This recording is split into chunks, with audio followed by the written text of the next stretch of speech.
एक बहुत धनवान साहूकार था, जिसके घर धन आदि किसी प्रकार की कोई कमी नहीं थी। परंतु उसको एक दुख था कि उसके कोई पुत्र नहीं था। वह इसी चिंता में दिन रात रहता था। वह पुत्र की कामना के लिए सोमवार को शिव जी का व्रत और पूजन भी किया करता था तथा सायंकाल को शिव मंदिर में जाकर शिव जी के श्री विग्रह के सामने दीपक जलाया करता था। उसके इस भक्ति भाव को देखकर एक समय माता पार्वती जी ने भगवान शिव जी महाराज जी से कहा, महाराज, यह साहूकार आपका अनन्य भक्त है और सदैव आपका व्रत पूरी श्रद्धा के साथ करता है। इसकी मनोकामना तो पूर्ण करनी ही चाहिए। शिव जी ने कहा, हे पार्वती, यह संसार कर्म क्षेत्र है। जैसे किसान खेत में बीज बोता है वैसा ही फल काटता है, उसी तरह इस संसार में जो जैसा कर्म करते हैं वैसा ही फल भोगते हैं। पार्वती जी ने अत्यंत आग्रह से कहा, महाराज, जब यह आपका अनन्य भक्त है और इसको यदि किसी प्रकार का दुख है तो उसको अवश्य दूर करना चाहिए, क्योंकि आप सदैव अपने भक्तों पर दयालु होते हैं और उनके दुख दूर करते हैं। यदि आप ऐसा नहीं करेंगे तो मनुष्य का आपकी सेवा और व्रत से विश्वास उठ जाएगा, फिर वो क्यों करेंगे। पार्वती जी का ऐसा आग्रह देख शिवजी महाराज कहने लगे, हे पार्वती, इसके कोई पुत्र नहीं है, इसी चिंता में यह अति दुखी रहता है। इसके भाग्य में पुत्र न होने पर भी मैं इसको पुत्र प्राप्ति का वर देता हूँ, परंतु पुत्र केवल 12 वर्ष तक जीवित रहेगा। इसके पश्चात उसकी मृत्यु हो जाएगी। इससे अधिक मैं इसके लिए कुछ और नहीं कर सकता। यह सब बातें साहूकार सुन रहा था। इससे उसको न कुछ प्रसन्नता हुई और न ही कुछ दुख हुआ। वह पहले जैसा ही शिवजी महाराज का व्रत और पूजन करता रहा। कुछ समय व्यतीत हो जाने पर साहूकार की स्त्री गर्भवती हुई और 10वें महीने उसके गर्भ से अति सुंदर पुत्र की प्राप्ति हुई। साहूकार के घर में बहुत खुशियां मनाई गई, परंतु साहूकार से उसकी केवल 12 वर्ष की आयु जान कोई अधिक प्रसन्नता प्रकट नहीं की और न ही किसी को ये भेद ही बताया। जब वह बालक 11 वर्ष का हो गया तो बालक की माता ने उसके पिता से उसके विवाह आदि के लिए कहा, तो वह साहूकार कहने लगा, अभी मैं इसका विवाह नहीं करूंगा, अपने पुत्र को काशी पढ़ने के लिए भेजूंगा।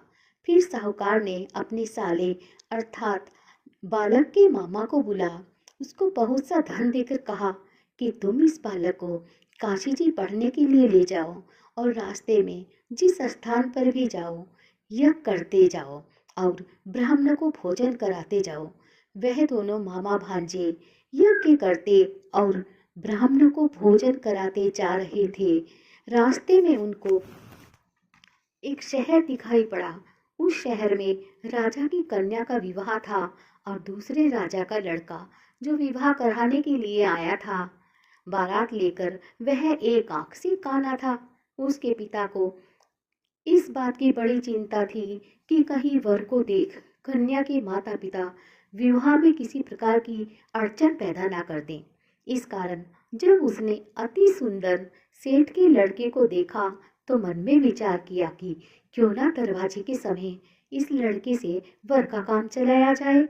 ऐसा विचार कर वर के पिता ने उस लड़के और उसके मामा से बात की तो वे राजी हो गए। फिर उस लड़के को वर के कपड़े पहना तथा घोड़े पर चढ़ाकर दरवाजे पर ले गए और सब कार्य प्रसन्नता से पूर्ण हो गया। फिर वर के पिता ने सोचा, यदि विवाह कार्य भी इस लड़के से करा लिया जाए तो क्या बुराई है। ऐसा विचार कर लड़के और उसके मामा से राजा ने ये बात कही और कहा यदि फेरों का और कन्यादान का काम भी करा दें तो आपकी बड़ी कृपा होगी और मैं इसके बदले आपको बहुत कुछ धन दूंगा। तो उन्होंने स्वीकार कर लिया और विवाह का कार्य बहुत अच्छी तरह से संपन्न हो गया। परंतु जिस समय लड़का जाने लगा तो उसने राजकुमारी की चुंदड़ी के पल्ले पर लिख दिया था कि तेरा विवाह मेरे साथ हुआ है, परंतु जिस राजकुमार के साथ तुमको भेजेंगे वह एक आंख से काना है और मैं काशी जी में पढ़ने जा रहा हूँ।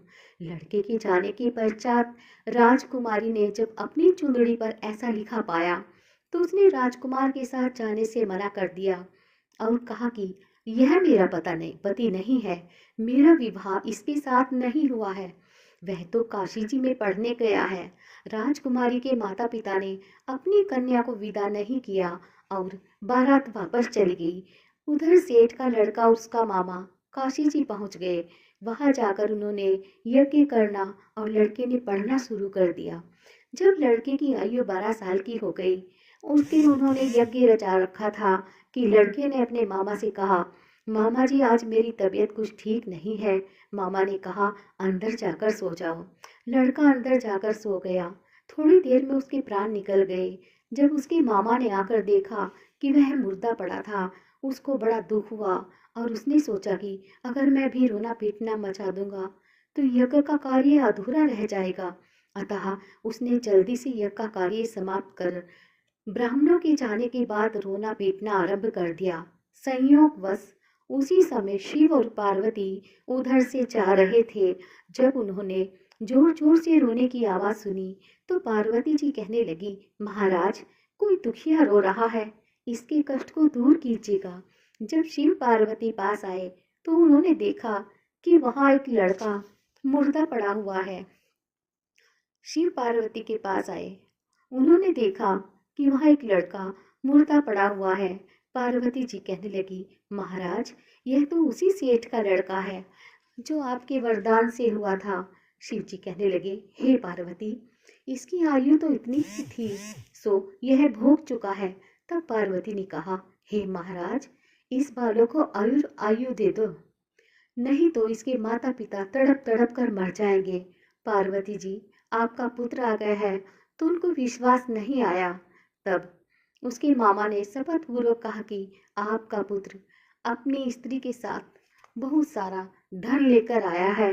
तो सेठ ने आनंद के साथ उसका स्वागत किया और बड़ी प्रसन्नता के साथ रहने लगे।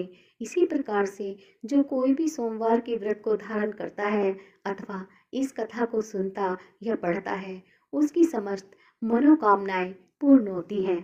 हर हर महादेव।